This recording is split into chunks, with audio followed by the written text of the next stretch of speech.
মুনাফিকের ব্যাপারে আল্লাহ পাক বলেছেন জাহান্নামের মধ্যে সর্বনিম্ন স্তরে একেবারে নিচের তবকায় নিচের জায়গায় যারা থাকবে, জাহান্নামের নিচু দেশে থাকবে এই মুনাফিক ব্যক্তি যারা, তারা সূরা নিসার মধ্যে 5 পারা শেষ পৃষ্ঠা 20 পৃষ্ঠার মাঝ পয়েন্টে থেকে আয়াতটা শুরু।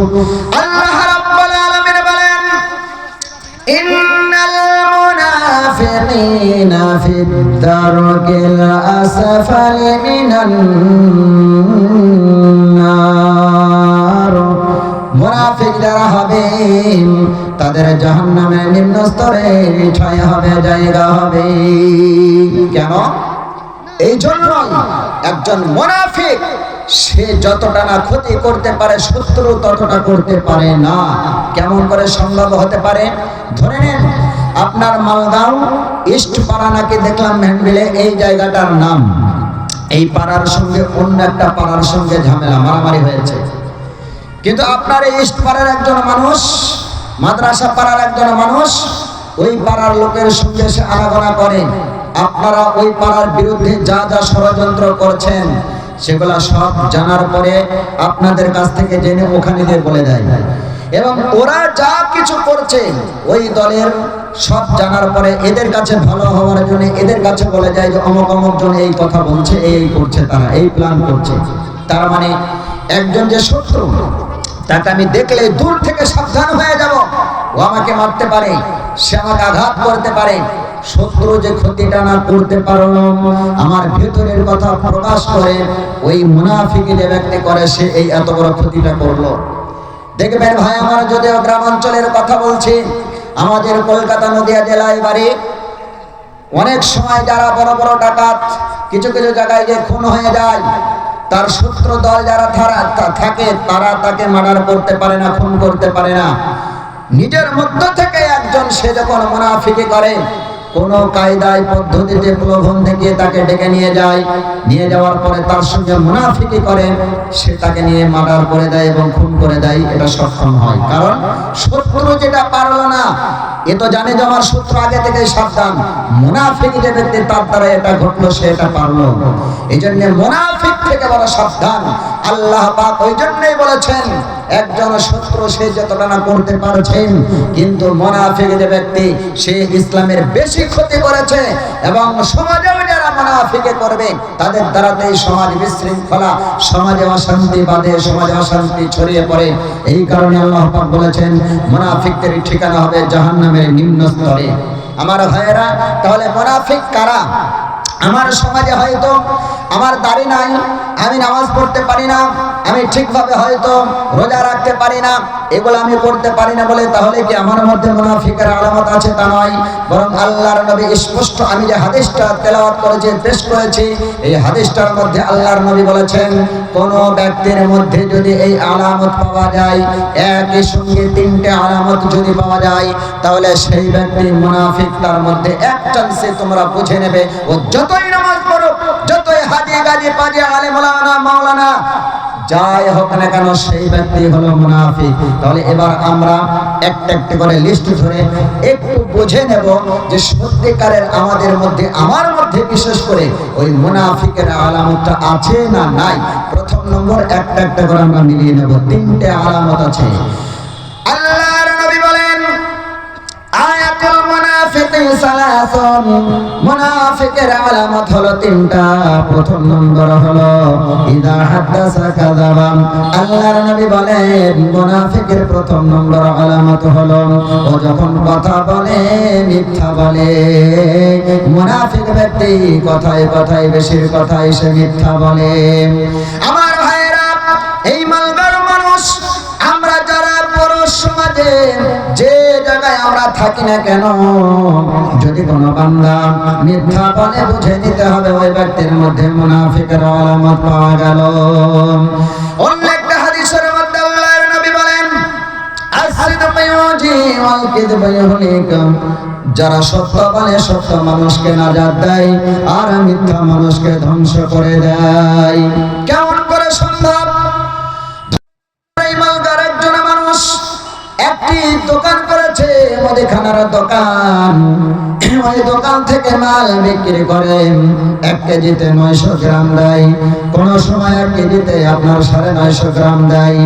এবারে দিতে দিতে দিতে দিতে ওই যে মানুষের সঙ্গে প্রতারণা, ধোঁকা, মিথ্যা বলছে, এইভাবে ব্যবসা করতে করতে যেদিন ধরা পড়ে যাবে, মানুষের কাছে ধরা পড়লে হয়তো প্রথম দিন মিথ্যা বলে ঢেকে নেবে, আমি ওজন ঠিক দিয়েছি, ওজন আমার ভুল হয়ে গেছে ভাই, তুমি আমার কিছু মনে করো না।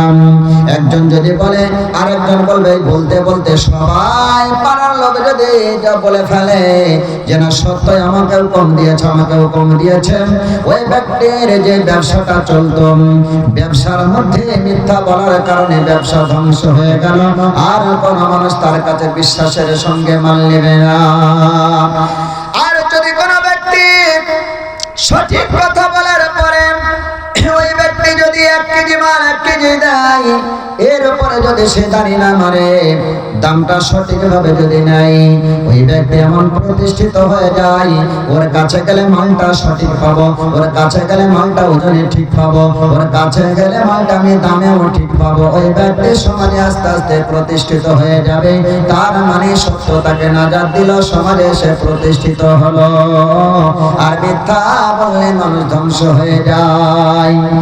আমার ভাইয়ের আল্লাহর নবী, বিশ্ব নবী জনাবে মুহাম্মদুর রাসূলুল্লাহ সাল্লাল্লাহু তাআলা আলাইহি ওয়াসাল্লাম, তিনি তার জীবনে কি শুধু বলে গেছেন, বরং তা নয়, আল্লাহর নবী নিজে কাজেও পরিণত করে দেখিয়েছেন। হে আমার উম্মতেরা, তোমরা শোনো, আমি মিথ্যা বলার কথা তোমাদেরকে যে বলছি তোমরা বলো না, আমি জীবনে কোনোদিন মিথ্যা বলি নাই, তিনিও বলছেন।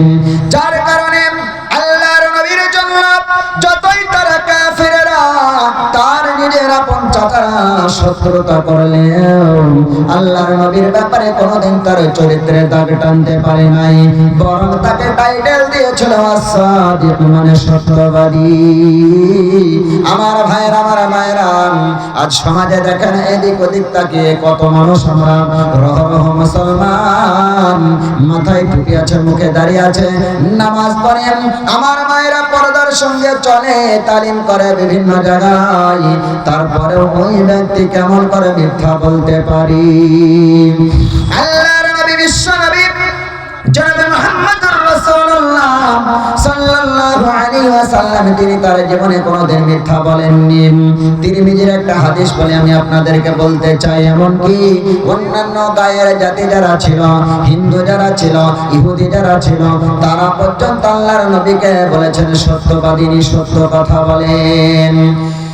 আমার ভাইয়ের, আল্লাহর নবী একদিন বক্তব্য দিচ্ছেন, বয়ান করেছেন, হে আমার সাহাবারা, তোমরা শোনো, কোন ব্যক্তি যদি যাকাত সঠিকভাবে দিতে পারে, সঠিকভাবে যাকাত দিলে আল্লাহর নবী বলছেন ওই ব্যক্তির জীবনে কোনোদিন মাল ধ্বংস হয় না, জীবনে কোনোদিন তার মাল একেবারে খতম হয়ে যায় না, শেষ হয়ে যায় না, নিঃস্ব হয় না। আল্লাহ পাক তার মালের হেফাজতের দায়িত্ব তিনি নিয়ে নেন। তিনি এইভাবে যখন বক্তব্য রাখেন, দূর থেকে একজন মহিলা, ইহুদি সম্ভ্রান্ত পরিবারের ওই মহিলা ব্যবসা করত, সে শুনতে পেলাম, যদিও সে যাতে একজন ইহুদি মহিলা, যে আল্লাহর নবী অর্থাৎ মুহাম্মদ বিন আব্দুল্লাহ, আব্দুল্লাহর ছেলে মুহাম্মদ, ও তো কোনোদিন জীবনে মিথ্যা বলে নাই। আজকে বললাম, যদি কোনো ব্যক্তি যাকাত দিতে পারে, যাকাত কাকে বলে? যাকাত মানে হলো 100 টাকা, 1025 টাকা, লাখে 2500 টাকা গরিব মিসকিনকে, এতিম বিধবার এই মাদ্রাসায় দান করে দেওয়া, এইটার নাম হলো যাকাত। আমার ভাইয়েরা, যারা কোরআন পড়তে জানেন, কোরআনে যেখানে আছে দেখবেন আকিমুস সালাত, নামাজের কথা, সালাতের কথা, তার পাশে পাশে রয়েছে ওয়াতুজ যাকাত, যাকাতের কথা রয়েছে। মুসলমান আজ আমরা যাকাত কি জিনিস জানতেও চাই না, মানতেও চাই না। যাকাত হলো ইসলামের মূল স্তম্ভ 5টি, তার মধ্যে একটি গুরুত্বপূর্ণ বিষয় হলো যাকাত। আল্লাহর নবী বলেছেন, কোন ব্যক্তি যদি তার জীবনে যাকাত না দেয়, যতই সে 5 ওয়াক্ত নামাজি হোক না কেন, কাবার গিলাফ ধরে যদি কান্না করে, তারপরে ওই ব্যক্তির কোনো ইবাদত আমার আল্লাহ কবুল করবেন না, কারণ সেই ব্যক্তি যাকাত না দেওয়ার কারণে হারাম খায়। এই জন্য আমার ভাইয়েরা, আল্লাহর নবী যখন বললেন তোমরা যদি যাকাত দাও, যাকাত দিলে তোমাদের মাল আল্লাহ হেফাজত করে নেবেন। মালের দায়িত্ব হলো আমার আল্লাহ, তিনি হেফাজত করে নেবেন। এই কথাটা হয়তো আপনাদের শুনতে কেমন লাগছে, আমার নদিয়া জেলায় বাড়ি, NH রোডের ধারের একটা কথা বলছি। নভেম্বরে এটা ঘটেছে। যদি কোনো ব্যক্তি এই কথাগুলো হাদিস কোরআন থেকে বড় বড় উলামাদের মুখ থেকে শুনেছি, খুব ভালো করে শুনুন। যারা হারাম পন্থায় ইনকাম করে হয়তো অল্প দিনে কোটিপতি হয়ে যেতে পারে, খুব বেশি হলে সে ভোগ করবে তার ছেলে অথবা তার নাতি, মানে 3 পুরুষের মধ্যে দেখবেন শেষ হয়ে যেতে পারে। এটা কেন? হারাম পন্থায় ইনকাম করার কারণে। যদি এটা আমি মিথ্যা বলি, আমাদের এলাকাতে একটা আছে, প্রায় 500 বিঘার উপরে জমি ছিল, তার 3টে মেয়ে, এমনকি সরকারি লাইসেন্স করা বন্দুক তার ছিল। এমন ঘর পূজার বিরান হয়ে গেছে, সেই ঘরে মানুষ পর্যন্ত বসবাস করতে পারে না। লোকটা সুদের ওপর টাকা ব্যাস এমন ভাবে দিত, সে গাড়ি করে চাঁদা তুলে বেড়াতো। সব শেষ হয়ে গেছে তার জীবনে। এটা যেটা আমি বলছিলাম, নভেম্বরে একজন ব্যক্তি আমাদের নদিয়া জেলাতে এক রাতের মধ্যে 40 বিঘা জমি, 3টে পুকুর এবং 3 তলা বাড়ি এক রাতের মধ্যে বিক্রি হয়ে গেছে। কি করে হতে পারে? এটা সম্ভব হয়েছে। যদি আমি মিথ্যা বলি চলেন আমার সঙ্গে, নাই ফোন করে এখনই বলে দিতে পারবো আপনাকে কেন হয়েছে। যে সমস্ত যুবক ভাইয়ের এখন খেলছে সারা ইন্টারন্যাশনাল একটা মোবাইলে খেলা, ওই যে নেটের সঙ্গে কি একটা খেলা আছে, কোটি কোটি টাকা, বিলিয়ন টাকা ওখানে ব্যাপার আছে। ওই ছেলেটা বড় লোকের একটাই মাত্র ছেলে, সে ভোগ বিলাসের মধ্যে মেতেছিল, সারা রাত ধরে মোবাইল খেলতো আর এই খেলা খেলতো। খেলতে শেষ পর্যন্ত এমন ঋণ হয়ে গেছে, এক রাতের মধ্যে সব সরকার তাকে বিক্রি করে নিয়েছে, সরকার কিনে নিয়েছে, মানে ঋণ হয়ে গেছে। সকালবেলায় এসে পুলিশ এসে 4-5 গাড়ি তার যত জমি জায়গা ঘর বাড়ি ছিল সব বাজেট করে সিল করে দিয়েছে এবং সরকার নিলামে সেগুলা বিক্রি করে দিয়েছে। কেন? এই দুটো কারণ, হয় সে হারাম পন্থায় ইনকাম করেছে, আর তা নয় জীবনে ঠিকভাবে সে যাকাত দেয়নি, যার কারণে আল্লাহ পাক তার মালটা হেফাজত করেননি। এজন্য আমার ভাইরা, যারা যাকাত দেন না, যাকাতের মাসলা এলাকা ভিত্তিক যে সমস্ত আলেম ওলামা আছেন তাদের কাছ থেকে জেনে নেবেন সঠিকভাবে। যতটুকু হোক না কেন, চাই 1000 টাকা 2000 টাকা যাই হোক না কেন, এই যাকাত যদি আপনি দিতে পারেন, ওই মালের হেফাজতের দায়িত্ব আমার আল্লাহ, তিনি হেফাজত করে নেবেন।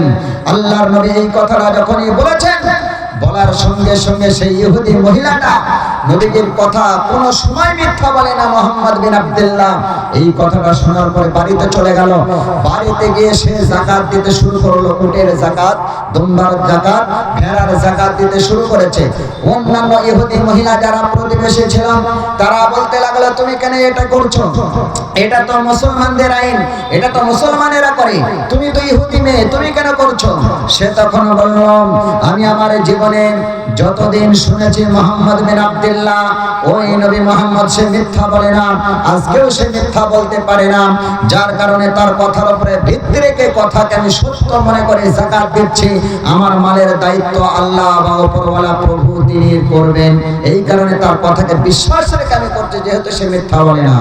আমার ভাইরা, তাই করা হলো। যাকাত দেওয়া হয়ে গেছে। বেশ কিছুদিন পরে এবার মক্কা থেকে সিরিয়ার দিকে কিছু বণিক বা ব্যবসায়িক দল তারা ব্যবসা করতে গেল, উট বোঝাই করে নিয়ে। এটা তিরমিজির হাদিস বলছি। যখন তারা উট বোঝাই করে ব্যবসা করেছে, 1-1.5 মাস ধরে ব্যবসা করার পরে আবার প্রায় 2 মাসের কাছাকাছি হয়ে যাচ্ছে, ফিরে আসছেন। ফিরে যখন আসে, ওই মহিলাটাও তারও কিছু উট ছিল, আর ওই মক্কার অনেক ব্যবসার দল যারা ছিল, ব্যবসায়িকের দল তারাও ছিল।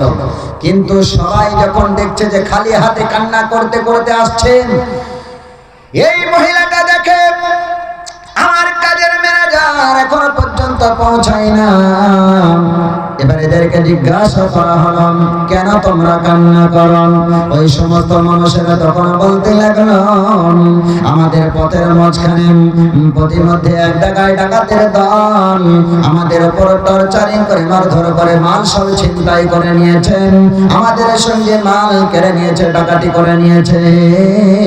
এই মহিলাটা মনে মনে ভাবছে, হাই রে, মুহাম্মদের কথা শুনে আমি এতটা যাকাত দিয়ে ফেললাম, এতটা পয়সা আমি খরচ করে দিলাম, এতটা যাকাত দিলাম, এরপরে আমার মাল যদি চলে যায়, ওই মুহাম্মদ সে তো মিথ্যা বলে না, আজকে তাহলে মিথ্যা বললো। এত রাগা রেগে গেল। এই মহিলাটা মনে মনে ভাবছে, যদি সন্ধ্যা পর্যন্ত আমার কাজের ম্যানেজার না আসে, মাল সহ যদি আমার কাছে ফিরে না আসেন, আমি ছুটে চলে যাব মুহাম্মাদের গলার কলারটা ধরে বলবো, রে বেটা, তোমার কথার উপরে সত্য মনে করে আমি অনেক যাকাত দিয়ে ফেলেছি, খরচ করে ফেলেছি, হয়তো উপরওয়ালা আল্লাহ তো আমার এই মালকে হেফাজত করতে পারলো না, ওই মাল সহ তুমি আমার যাকাত দিয়েছে সব উসুল করে দাও। এমন মনে মনে মনে মনে ওই ব্যক্তি রেগে গেছে, ওই মহিলাটা। কিন্তু এরা সবাই চলে গেল। সন্ধ্যা ঘরে আসছে, এমত অবস্থায় ওই মহিলা দেখে মক্কার ধুলোবালি ওড়াতে ওড়াতে ওড়াতে ওড়াতে ওই কাজের ম্যানেজার আর তার সঙ্গে যারা ছিল উট বোঝাই করা মাল নিয়ে তারা যখন চলে আসছে, এবার ওই মালিকই ওই মহিলাটা দেখে বড় অবাক হয়ে গেল, হাই রে, ওদের মাল সব ডাকাতি হয়ে গেছে, ছিনতাই হয়ে গেছে, আমার মাল তো ছিনতাই হলো না। এর কারণ কি? ম্যানেজার যখন কাছে এসেছে, ম্যানেজারকে ওই মহিলাটা জিজ্ঞাসা করেছে, ম্যানেজার তুমি বলো, ওদের মাল সব ডাকাতি হয়ে গেল, আমার মাল কেন হলো না? এবার ওই কাজের ম্যানেজার বলে, ও মালিক, আমাদের কাজের মালিক, আমরাও তাদের সঙ্গে ছিলাম, কিন্তু আমাদের সরদার যে উটটা, সবার সামনে যে উটটা থাকেন, যারা ভেড়া পোষে আর যারা উট দেখেছেন তারা এটা বুঝবেন, যেটা সবার আগে থাকে, সামনে থাকেন, ও যেদিকে যাবে পেছনে পেছনে সবাই সেই দিকেই যায়, এমনকি ওই উটটা বসে গেলে সব উট বসে যায়। এবার এই ম্যানেজার বলল, মালিক, আমাদের সরদার উটের পায়ে যখন লেগে গেল, ওই উটটার পায়ে লাগার কারণে আমাদের উটটা যখন বসে পড়ল, পিছনে যত উট ছিল সবাই বসে পড়েছেন, সেই উটটা হাঁটতে পারে না। আমরা বারবার চেষ্টা করে চিকিৎসা করলাম, বেশ কিছুক্ষণ ধরে চিকিৎসা করার পরে কয়েক ঘন্টা দেরি হয়ে গেল, আর আমাদের ছেলে আমাদের আগে যারা ছিল চলে আসলো। এবার যখন আমাদের উটটা একটু সুস্থ হয়ে গেল, আমরা হাঁটতে হাঁটতে আবার চলে আসলাম, উটটা হাঁটা শুরু করে দিল। ওই পায়ে লাগার কারণে আমরা যখন যে জায়গায় ডাকাতি হয়েছে ওখানে আসলাম, এসে নাকি শুনলাম এই জায়গায় কয়েক ঘন্টা আগে মালের ডাকাতি হয়ে গেছে, আমাদের পূর্বে যারা ছিল তাদের সব ছিনতাই হয়ে গেছে, আর আমাদের উটের পায়ে লাগার কারণে আমাদের মাল ছিনতাই হয় নাই। এই ইহুদি মহিলাটা ছুটে চলে গেল, ম্যানেজারকে বলল, রে ম্যানেজার, না না না, এটা কখনোই না, বরং ওই উটে পায়ে লাগার কারণে আমার মাল হেফাজত হয় নাই, আমার মাল হেফাজত করেছেন আমার ওই উপরওয়ালা আল্লাহ। নবী মুহাম্মদের কথার উপরে আমল করেন, আমি যে যাকাত দিয়েছি, যাকাত দেওয়ার কারণে উটের পায়ে লেগে বাহানা করে আমার আল্লাহ আমার মালকে হেফাজত করে নিয়েছেন। ছুটে দৌড়ে চলে গেল সেই মহিলা মুহাম্মদ বিন আব্দুল্লাহর কাছে, যার পরে গিয়ে বললেন, ও নবী মুহাম্মদ, আমার ভুল হয়ে গেছে, অন্যায় হয়ে গেছে, আমি আপনাকে অনেক খারাপ ভেবেছি, মনে মনে অনেক কিছু ভেবেছিলাম, দয়া করে আপনার ওই কালিমাটা পড়িয়ে নিন, আপনি জীবনে কোনোদিন মিথ্যা বলেন না, আজও সেটা প্রমাণ হয়ে গেল। বলে সুবহানাল্লাহ, নারে তাকবীর। হে মুমিন মুসলমান, আল্লাহর নবী কখনোই তিনি জীবনে মিথ্যা বলেন না। অন্যান্য গায়ের জাতি পর্যন্ত এই কথাটা শোনার পরে নবীর কথার উপরে তারা আমল করে যে এই নবী মুহাম্মদ কোনোদিন মিথ্যা বলে না। আর আমরা মুনাফিকের প্রথম নম্বর আলামত যেটা, সেটা হলো কি, ইদা হাদ্দাসা কাযাবা। আগেই বলেছে আমি কিন্তু কোরআন বায়ান করি না। যদি মনে করেন যে আপনারা ঘটনা শুনবেন, জীবনে শুনবেন, তাও পারবো, কিন্তু আমি এই কেন বলছি, ওয়াজ মানে হলো মানুষ যাতে কিছু শোনে, এগুলা তার মধ্যে যে খারাপিটা আছে এর মধ্যে থেকে যেন কিছু পায় এবং তার প্রতি যেন মানুষ আমল করতে পারে। এই জন্যই তো হাদিস কোরআন থেকে বায়ান করা, এটাই দরকার।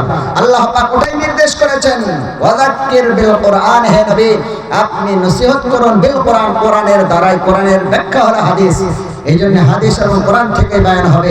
আমার ভাইরা, আজ মুসলমানের চরিত্র, সাহাবাদের চরিত্র, তারা মিথ্যা বলেন না, যার কারণে তাদের আস্তে আস্তে সারা দুনিয়াতে ইসলাম প্রচার প্রসার হয়েছে। আজ আমাদের মিথ্যা বলার কারণে আমাদের কপালে দুর্দশা নেমে এসেছে। প্রথম নম্বর হলো ইযা হাদাসা কাযাবা। দেখেন মুসলমান, আজ আমরা সত্য বলি না মিথ্যা বলি। যদি বলেন হুজুর রাজনৈতিক কথা আমি বলছি না, তারপরে না বললেই নাই, একটু সামান্য বলতে হয়। আমাদের যে বাবরি মসজিদ চলে গেছে, এই দোষ আমরা যারা কেড়ে নিয়েছে তাদেরকে দিচ্ছি, কিন্তু না, আমি আমার হাদিস কোরআন থেকে যতটুকু বুঝেছি অবশ্যই তাদের দোষ তো আছে, তারা জোরপূর্বক ভাবে এটা নিচ্ছে, এটা ঠিক নাই তাদের। তারপরেও আমি যেটা বলতে চাচ্ছি, আমরা ওদের দোষ দিয়ে কোনো লাভ নাই, বরং তার চাইতে শত গুণে দোষ হলো আমাদের, যে আমরা যে মুসলমান সত্যিকারের যদি আমরা নবীজির ন্যায় নীতি অনুযায়ী হাদিস কোরআন মোতাবেক যদি চলতে পারতাম, মসজিদ কেড়ে নেওয়া তো দূরের কথা, বরং মসজিদ তারা আমাদেরকে বানিয়ে দিত। সামান্য একটা কথা যেটা আমি বলতে যাচ্ছি, বারবার বোঝাতে চাইছি, যে একটা কথার উপরে ভিত্তি করে মুসলমান একটা মসজিদ তৈরি করে দিয়েছে। অন্যান্য গায়ের জাতি হিন্দু যারা আমাদের দেখে আজ মুসলমান কেড়ে নিচ্ছে, কেন মুসলমানদের থেকে মসজিদ কেড়ে নিচ্ছে? আমার আল্লাহ বলছেন, হে বান্দা, যেহেতু তোমার মসজিদের প্রয়োজন নাই, এই কারণে তোমাদের মসজিদ প্রয়োজন নাই, তোমরা মসজিদে যেতে পারো না, নামাজ পড়তে পারো না, যার কারণে যাদের দরকার তাদেরকে দিয়ে দিচ্ছে। এটা আমাদের পাপের হয়তো সাজা হচ্ছে, এটা হতে পারে। কিন্তু আমি যেটা বলতে চাইছি আমার ভাইয়েরা, একটা কথার উপরে ভিত্তি করে ফাদাইলে আমল বলে একটি কিতাব পাওয়া যায়। ওই কিতাবে প্রথম পাতায় লেখা রয়েছে কান্দালবি, অর্থাৎ একজন লেখকের নাম লেখা আছে, বিখ্যাত মুহাদ্দিস, ইউপিতে উত্তর প্রদেশে একটা জায়গার নাম হলো কান্দালা, ভারতবর্ষের বুকে ইউপিতে। ইংরেজদের আমলের কথা বলছে, সত্য আর মিথ্যা এটা পার্থক্য করার জন্য সত্য মানুষকে কেমন করে প্রতিষ্ঠিত করতে পারেন, ওই বাপে চলে গেছে জ্ঞান বাপে 50-50। এরপরে ভারতের দিনের মসজিদ যেটা কাশিতে আছে, ওটাও নাকি নেবে নেবে ভাব। আমি যেটা বলতে চাইছি ভালো করে শুনুন, মুসলমান যদি আমরা আবার ফের লাইনে ফিরে যেতে পারি, আমরা যদি আমাদের চরিত্রকে আঁকড়ে ধরতে পারি, আল্লাহ আবার ফের তাদের দ্বারাতে আমাদের মসজিদ তৈরি করে দেবেন, যেমন সেই যুগে দিয়েছিল। এটা বলি ইংরেজদের আমলের কথা, একটা আলেমের সত্য কথা শুনে অন্যান্য গায়ের জাতি যারা, তারাও মসজিদ করে দিয়েছিল কান্দালা নামে ওই জায়গায়। একটা ছোট্ট জায়গা নিয়ে ঝামেলা, একটা হিন্দুর সাথে আর একজন মুসলমানের সঙ্গে। এই দুইজন, মুসলমানটা খাস জায়গা বলছে আমার, হিন্দুটা বলছে আমার দখলে, গায়ের জোরে দুইজন যখন ঝগড়া, এমন তুমুল ঝগড়া শুরু হয়ে গেল। ঝগড়া হতে হতে তাদের কেস চললো হাইকোর্টে। হাইকোর্টে যখন কেস চলছে, এমত অবস্থায় হিন্দুটাকে বলেছে, দেখো আমরা জোরপূর্বক ভাবে হলেও জায়গা দখল করে দেব, শর্ত হলো জায়গাটা আমাদের নামে তোমাকে দিয়ে দিতে হবে, আমরা ওখানে মন্দির করব। আর মুসলমানরা বলছে মুসলমানটাকে, আমরা জান দিয়ে হলেও এই জায়গাটা দখল করে দেব, কিন্তু শর্ত হলো জায়গা আমাদের নামে, সমাজের নামে দিতে হবে, আমরা ওখানে মসজিদ তৈরি করব। উভয় পার্টি স্ট্রং, এদিকে হিন্দুরা মুসলমানেরাও উভয় পার্টি স্ট্রং হয়ে ইট বালি সিমেন্ট নিয়ে এসেছে।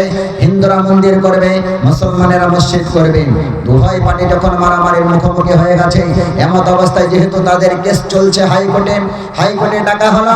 এবার যখন হাইকোর্টে ডাকার পরে, প্রথমে ভালো করে শুনুন এই ঘটনাটা, ইতিহাসের পাতায় থেকে বলছি, মুসলমান যদি আমাদের চরিত্র ঠিক করে রাখতে পারতাম, আজ তারা মসজিদ আমাদেরকে বানিয়ে দিত, কিন্তু আমাদের চরিত্র দেখে তারা আল্লাহ নারাজ হয়ে গেছে, তারাও আমাদের কাছ থেকে মসজিদ ছিনিয়ে নিচ্ছে। এবার যখন ওই হিন্দুটাকে প্রথমে যিনি জজ বিচারক যিনি ছিলেন হাকিম সাহেব, তিনি একজন খ্রিস্টান মানুষ। ইংরেজদের আমলের কথা, ইতিহাসের পাতাই থেকে বলছি। ওই খ্রিস্টান প্রথমে হিন্দুটাকে ডাকলো, ডাকার পরে বলছে, তুমি যে জায়গার দাবি করছো এই জায়গাটা কি তোমার? তুমি যে বলছো দাবি করছো, তোমার কি কোনো সাক্ষী আছে? হিন্দুটা তখন বলছে যে হাকিম বা বিচারক সাহেব, আমার কোনো সাক্ষী নাই, তবে একজন মাত্র আমার সাক্ষী, সেটা হলো আমাদের পাড়ারই আমার প্রতিবেশী একজন দাড়িওয়ালা টুপিওয়ালা মাদ্রাসায় পড়েছে ওই মাওলানা, আমি আমার সাক্ষী ওকেই মেনে নিচ্ছি। এই কথা যেই বলেছে হিন্দুরা সব রেগে লাল হয়ে গেল কোটের মধ্যে। হায় রে, ওরা ধর্মগুরু যে মৌলানা তাকে আবার আমাদের এই হিন্দুটা সাক্ষী মেনেছে, মনে হয় ঘুষ খেয়েছে। যাই হোক, কোনো কারণে হিন্দুটাকে মারবে ভাব হিন্দুরা ওদেরকেই আবার সাক্ষী মানল। এইবার বিচারক যিনি ছিলেন তিনি বললেন যে দেখো, মাওলানাকে একটা হাতে কোরআন দিলেন, দেওয়ার পরে তিনি বললেন, এই কোর্টে আপনি যে উঠছেন, কাঠগড়াতে ওঠার সময় পবিত্র কোরআনুল কারীমটা তার মাথায় দিয়ে তিনি বলতে শপথ করে নিচ্ছেন, আপনি যতটুকু জানেন ততটুকু বলবেন, বেশিও বলবেন না, কমও বলবেন না। এইবার বিচারকের সামনে কাঠগড়াতে দাঁড়িয়ে এই মাওলানা সেদিন পবিত্র কোরআনুল কারীম মাথায় নিয়ে তিনি বলেছিলেন, হে বিচারক সাহেব, আমি যতটুকু জানি এই জায়গার ব্যাপারে আমার জানা মতে ছোটবেলায় থেকে যেটা দেখছি আমার হিন্দু ভাই সেই দখলে আছে, সে এটা দেখভাল করে। সঙ্গে সঙ্গে মুসলমান যারা ছিল, যেমন আপনাদের এই মাদ্রাসা হিদায়াতুল কোরআন মালগাঁও মাদ্রাসার যাদেরকে পড়ে আজ হাফেজে কোরআন বানাচ্ছে, এরা এখান থেকে পড়ে দারুল উলুমে গিয়ে মাওলানা হবে। হওয়ার পরে তারা যদি এইরকম মুসলমানদের মুখে চুনকালি দেয়, কেমন রাগ হবে বলেন? কত কষ্ট করা, মাথার ঘাম পায়ে ফেলা, এই টাকা পয়সা দিয়ে তাদেরকে মানুষ করছে। এবার এই মাওলানার উপরে মুসলমান যারা ছিল তারা সব রেগে গেল, হায় রে, ও হয়তো হিন্দুর সঙ্গে কয়েক হাজার টাকা ডোনেশন বা ঘুষ খেয়েছে, এই কারণে সে এই কথাটা বলতে পারলো। আমাদের মুখে চুনকালি দিল, ওই হিন্দুর হয়ে সাক্ষী দিল, জায়গাটা নাকি তার। এই কেমন কাল সব আমরা পুষেছি, সবাই মাওলানাটাকে মারবে, কিন্তু ওখানে বিচারকের সামনে মারতে পারছেন না। কিন্তু যিনি বিচারক খ্রিস্টান মানুষ, তিনি বললেন, হে মুসলমানেরা, সিদ্ধান্ত হয়ে গেল, তোমরা শোনো, সাময়িকের জন্য আজকে তোমরা পরাজয় হয়ে গেলেন। এই জায়গার আসল মালিক হলো ওই হিন্দু ভাইটা, এই জন্য আমি সিদ্ধান্ত করে দিলাম, আমার সিদ্ধান্ত চূড়ান্ত, জায়গার মালিক আসলে ওই হিন্দুটা, তোমরা নও। কিন্তু শুনে রাখো, জায়গার মালিক যদিও সে হয়ে গেল, তোমাদের ইসলাম সাময়িক তোমরা পরাজয় হয়ে গেলে, কিন্তু তোমাদের ইসলামটা বিজয় হয়ে গেল। যেই কোরআন, যেই হাদিস যেখান থেকে শিক্ষা পাওয়ার পরে একজন মিথ্যা বলতে পারে না, জাতির মাথা কেটে যাবে, জাতির নাক কেটে যাচ্ছে, তারপরেও জান চলে যাবে, একজন মিথ্যা বলতে পারে না। এই শিক্ষা যে কোরআন হাদিস মাদ্রাসায় দেওয়া হয়, এই যে শিক্ষা, এই ধর্ম কোনোদিন মিথ্যা হতে পারে না, এই ধর্ম পিছিয়ে থাকতে পারে না। এই জন্য সর্বপ্রথমে সেই খ্রিস্টান জজ যিনি ছিলেন দৌড়ে চলে গেলেন মাওলানার কাছে, তার সত্য কথা বলার কারণে হাত ধরে বললেন, ভাই, আমার জীবনে যা করেছি, ভুল অন্যায় করেছি, দয়া করে আপনি আমাকে আপনার ওই কালিমাটা পড়ে দিন, মন্ত্রটা পড়িয়ে দিন। বলেন সুবহানাল্লাহ। তার মুসলমান হওয়া দেখে আরো কয়েকজন মুসলমান হলো। এরপরে হিন্দুরা বলল, যে ধর্ম তো সত্য শিক্ষা দিতে পারে, সেই ধর্ম কখনোই পিছিয়ে থাকতে পারে না। যার কারণে তারা বলল, আমরা অন্য জায়গায় দরকার পড়লে মন্দির একটা করে নেব, কিন্তু আমাদের জায়গার প্রয়োজন নাই, জায়গার দরকার নাই। আমাদের হিন্দু ভাই যেহেতু সে, আমরা তার জন্য এখানে লড়াই করতে এসেছিলাম, যত ইট বালি সিমেন্ট যা কিছু আমরা নিয়ে এসেছি, সব কিছু এগুলাও দিয়ে ওইখানে একটা সত্য ধর্ম যেটা তাদের জন্য একটা উপাসনালয় বা একটা মসজিদ আমরা তৈরি করে দেব। এই জন্য আমার ভাইরা, এমন একটা দিন গেছে, এমন একটা সময় গেছে, মুসলমান আমাদের চরিত্র দেখে অন্যান্য গায়ের জাতি হিন্দু ভাই হলেও তারা কিন্তু আমাদের মসজিদ তৈরি করে দিয়েছে, আর আমাদের এখন কি হচ্ছে, মসজিদ কেড়ে নিচ্ছে। কারণ হলো এটাই। এবারে যদি কথায় কথা বেড়ে যায়, এই জন্য হয়তো বলছি, কথাটা শুনতে আপনাদের খারাপ লাগছে, আপনারা কি চাইছেন আমার হয়তো অতটা জানা নাই, এগুলা খুব ওজনওয়ালা কথা। হে মুসলমান, ভালো করে শুনুন, কেন আমাদের চরিত্র পাল্টে গেছে? আমরা কেন আজ সারা বিশ্বে এত মার খাচ্ছি, লাঞ্ছিত বঞ্চিত অপমানিত কেন হচ্ছে? মাত্র 313 জন বিনা যুদ্ধে সেখানে গিয়েছে, এরপরে বিনা অস্ত্র, না তাদের কাছে শস্ত্র আছে, না তাদের যুদ্ধের পোশাক ছিল, অল্প কয়েকটা যুদ্ধের সরঞ্জাম নিয়ে 313 জন 1000 কাফিরের বিরুদ্ধে, 1000 ওই সমস্ত মুসলিমদের বিরুদ্ধে লড়াই করে তারা ইসলামকে টিকিয়েছে। 313 জন বদরের প্রান্তরে। আজ আমরা কোটি কোটি মানুষ থাকা সত্ত্বেও মার খাচ্ছি। তাদের যে চরিত্র যেমন ছিল আমাদের হয়তো সেই রকম নাই, যার কারণে আজ আমরা মার খাচ্ছি। আমার ভাইয়ের আবার কথা একটু যুক্তি দিয়ে ভালো করে বুঝে, তবে আমি আরেকটার দিকে যাব। আগেকার তাদের চরিত্র এইরকম ছিল, আর আমাদের চরিত্র হলো এইরকম। যেমন নাকি এখন দেখবেন আপনাদের এদিকে আছে কিনা আমার জানা নাই, শিয়াল যেটা বলে, অনেক সময় দেখা যেত শিয়াল গ্রামে ঢুকতেই পারতো না। এখন কিন্তু মাঝে মাঝে আমরা রাত্রিবেলায় জালসা জুলুস করে মাহফিল করে ফিরি, দেখা যায় গ্রামে অঞ্চলেও শিয়াল ঘুরে, পুকুরও ঘুরে, এক জায়গাতেই ঘোরাফেরা করে। আমার মনে হয় যেন এটা কাল্পনিক বলছি, কোরআন হাদিসের নয়, তবে এটা কাল্পনিক। এটা আমি বোঝানোর জন্য বলছি এই কথাটা। শিয়াল আর কুকুরের মধ্যে কোন একটা সন্ধি হয়েছে, তাদের মধ্যে বোঝাপড়া হয়েছে। কি বোঝাপড়া? শিয়াল তো খুব চালাক, সে হয়তো বুঝিয়েছে, বন্ধু দেখো কুকুরকে যে একটা গরু মারা যদি গ্রামের কোন জায়গায় পড়ে থাকে, ওইটা নিয়ে এত মারামারি করে কোনো লাভ নাই। কেন? শিয়াল কুকুরকে বোঝাচ্ছে, বন্ধু দেখো তোমাদের গায়ের কালার যেমন আমাদের গায়ের কালার ওই রকম হলদে, তোমাদের যেখানে দাঁত আমাদের সেখানে দাঁত, তোমাদের যেখানে লেজ আমাদের সেখানে লেজ, তোমার যেখানে কান আমাদের সেখানে কান, সব ঠিক আছে, শুধুমাত্র পার্থক্য এটা তোমরা নামে কুকুর, আমরা নামে শিয়াল। এই সামান্য নামের পার্থক্যের কারণে একটা গরু মরা নিয়ে কেন মারামারি করব? এই জন্য যদি সেটা পাই ভাগ্যটা বড় করে খাবো, মারামারি আর করবো না। যার কারণে হয়তো শিয়াল আর কুকুর এখন সন্ধি হয়েছে, এক জায়গায় ঘোরাফেরা করছে। কেন বলছো কথাটা খুব বোঝার আছে, বুঝবেন ভালো করে। এরপরে যখন কি হয়, শিয়ালের দল ভারী যদি হয়ে যায়, আর সেই গরু মরার কাছে ওই মরা মৃত্যু বস্তু যেটা থাকে সেটাকে আর ওই কুকুরকে পাত্তা দেয় না, বরং তাকে তাড়িয়ে দেয়। ঠিক তেমনি ভাবে হয়তো আমাদের এটাই হয়েছে। যখন বাবরি মসজিদটা নিয়েছে, প্রথমে রাম মন্দির অর্ধেক হবে, অর্ধেক মসজিদ থাকবে, কিন্তু যখন শিয়ালের দল ভারী হয়ে যায়, তার মানে যখন সংখ্যা গরিষ্ঠ হয়ে যায়, একটু জায়গা আমাদের আর নাই। কেন? আমাদের তারা বুঝিয়েছে, হে মুসলমানেরা দেখো তোমাদের গায়ের কালার যেমন, মানে তোমাদের দাড়ি নাই আমাদের দাড়ি নাই, তোমরা নামাজ পড়ো না আমরা নামাজ পড়ি না, তোমরা বিড়ি খাও আমরা বিড়ি খাই, তোমরা মদ পান করো আমরা মদ পান করি, তোমরা সুদ খাও আমরা সুদ খাই, তোমরা প্যান্ট শার্ট পরো আমরা প্যান্ট শার্ট পরি, তোমাদের বিবিরা পর্দা করে না আমরাও তো পর্দা করি না, সব ঠিক আছে, নামে শুধু তোমরা মুসলমান আমরা নামে হিন্দু। এই সামান্য নামের কারণে আমরা মারামারি করে লাভ নাই, বাবরিটা অর্ধেক অর্ধেক হবে। এরপরে যদি ভারী হয়ে যায় দলে, তখন সবটাই দখল করে নেয়। এটা কেন বললাম? হে মুসলমান, তাদের দোষ দিয়ে নামলাই, বরং আমাদের দোষ, আমরা চরিত্র নষ্ট করে ফেলেছি। এই কারণে হয়তো আমাদের আল্লাহ নারাজ হয়ে গেছে। এজন্য আমার ভাইরা, একটার উপরেই কথা, একটাই আমার বক্তব্য। আল্লাহর নবী বলেন, মুনাফিকের প্রথম নম্বর আলামত হলো ইযা হাদাসা কাযাবা, যখন ওই ব্যক্তি কথায় কথায় মিথ্যা বলবে, বুঝে নেবেন ওই ব্যক্তি যদিও 5 ওয়াক্ত নামাজ পড়ে, ওই ব্যক্তি কিন্তু সে মুনাফিক। দ্বিতীয় নম্বর হলো ওয়া ইযা ওয়াদা খালাফা, ওয়াদা করলে খিলাফ করে, ওয়াদা ভঙ্গ করে, মানুষের সঙ্গে প্রতিশ্রুতি দেয়, ওয়াদা করে আবার ভঙ্গ করে।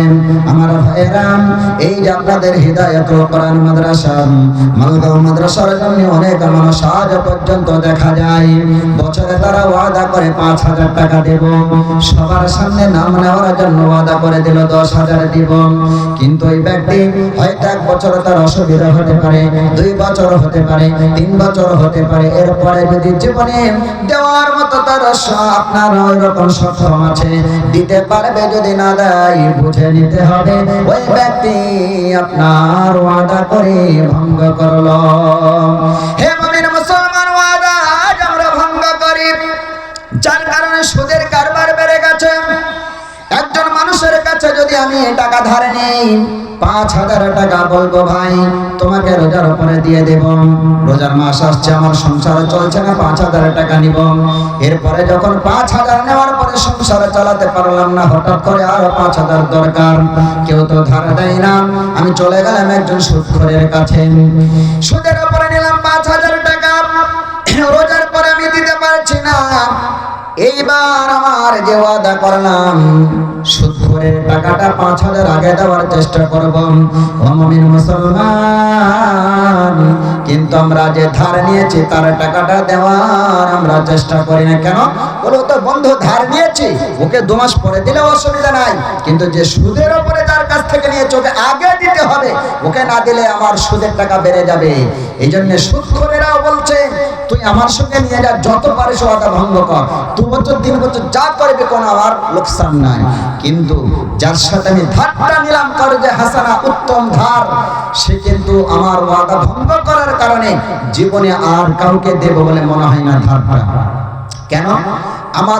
আমার ওয়াদা ভঙ্গ করার কারণে একজন মুমিন মুসলমানের এইটা ঘটলো যে মানুষ ধার নিলে দেয় না, আমি কাউকে দেব না, এই কারণে সুদের কারবার বেড়ে গেছে, আর মানুষের যে করজে হাসানা এটা দিতে চায় না, এই ওয়াদা ভঙ্গ করার কারণে।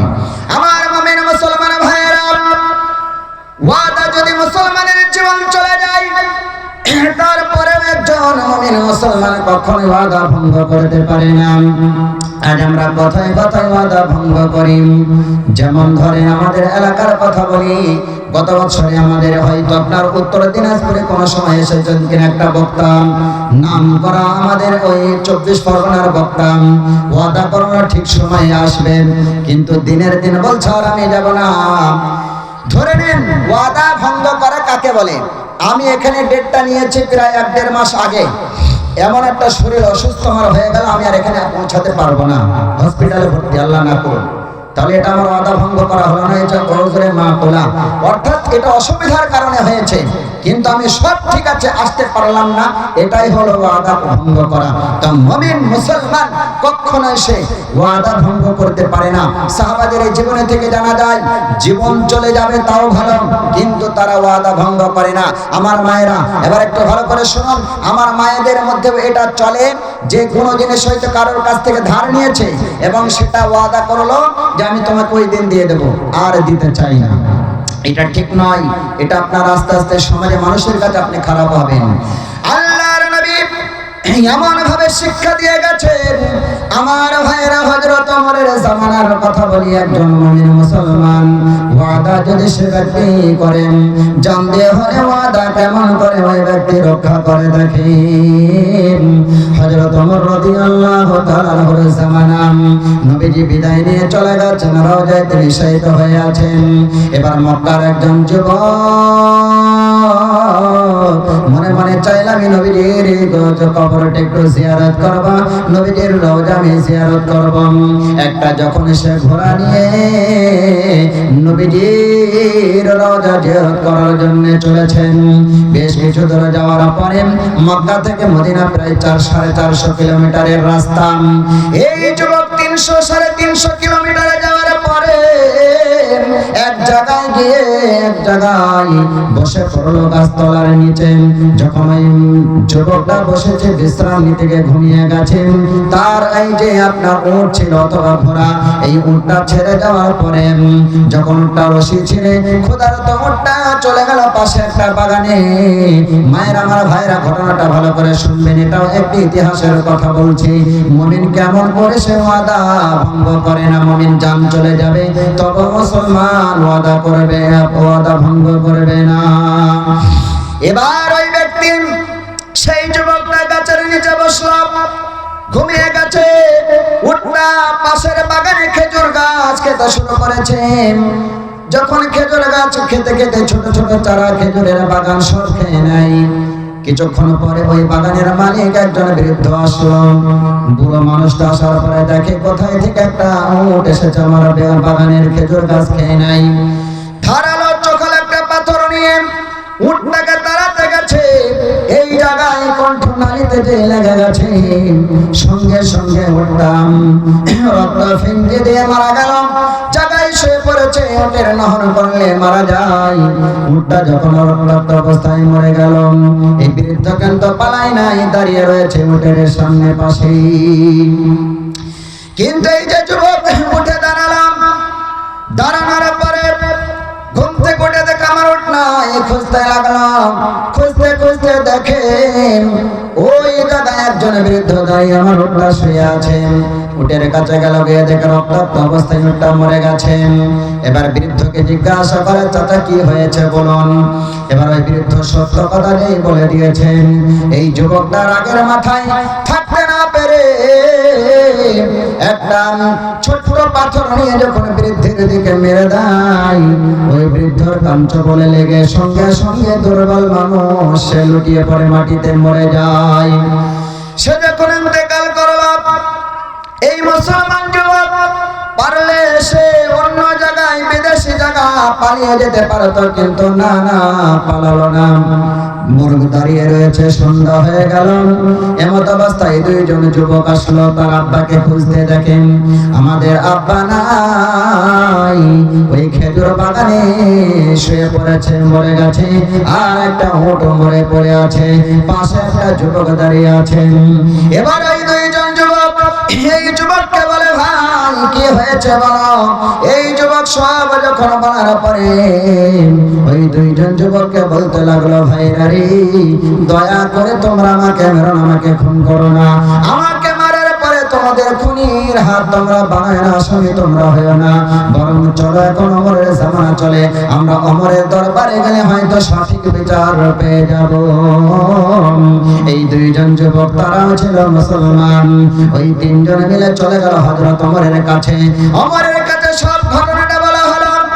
আমিরুল মুমিনিন খলিফাতুল মুসলিমিন হযরত ওমর রাদিয়াল্লাহু তাআলা আনহু তিনি শুনলেন। শোনার পরে এবার তিনি বলতে লাগলেন, দেখো, যেহেতু এই ব্যক্তি মেরে ফেলেছে, যুবকের এখন কিসাস নিতে হবে, তার মানে বদলা নিতে হবে। আল্লাহ পাক বলেন, ওয়া কাতাবানা আলাইহিম ফিহা আন্নান নাফসা বিন-নাফস।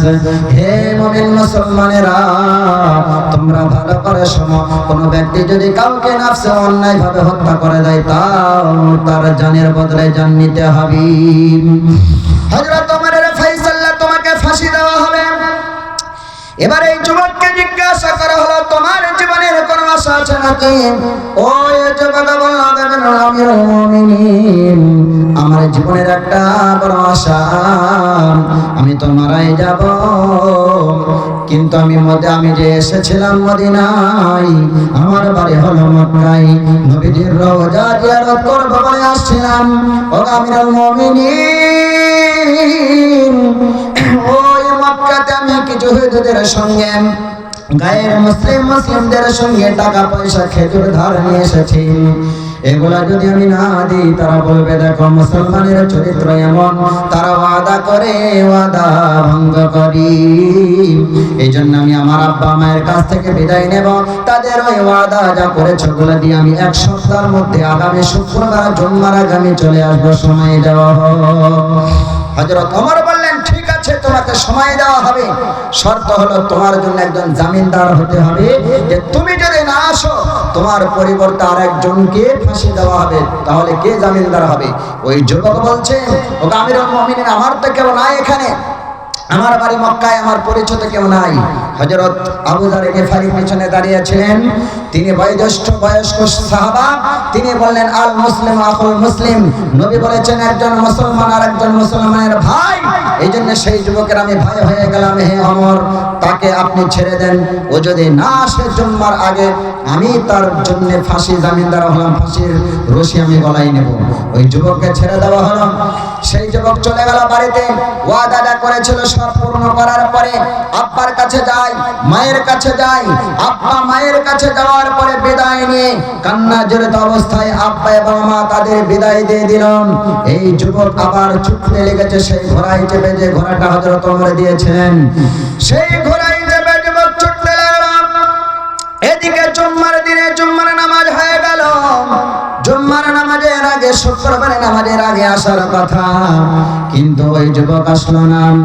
নামাজের পরে মসজিদে নববী, মসজিদ ভর্তি লোক, সবাই পিছনের দিকে তাকায়, মদিনার রাস্তার দিকে তাকায়। ওই যুবক এখনো বুঝি পৌঁছালো না, আর বুঝি আসবে না। এবার জুম্মার নামাজের পরে মসজিদে নববীতে কান্নার রোল পড়ে গেল। হায়রে আবু জার, তুমি একজন আমাদের সম্মানিত সাহাবা, কেন তুমি জমিনদার হয়ে গেলে?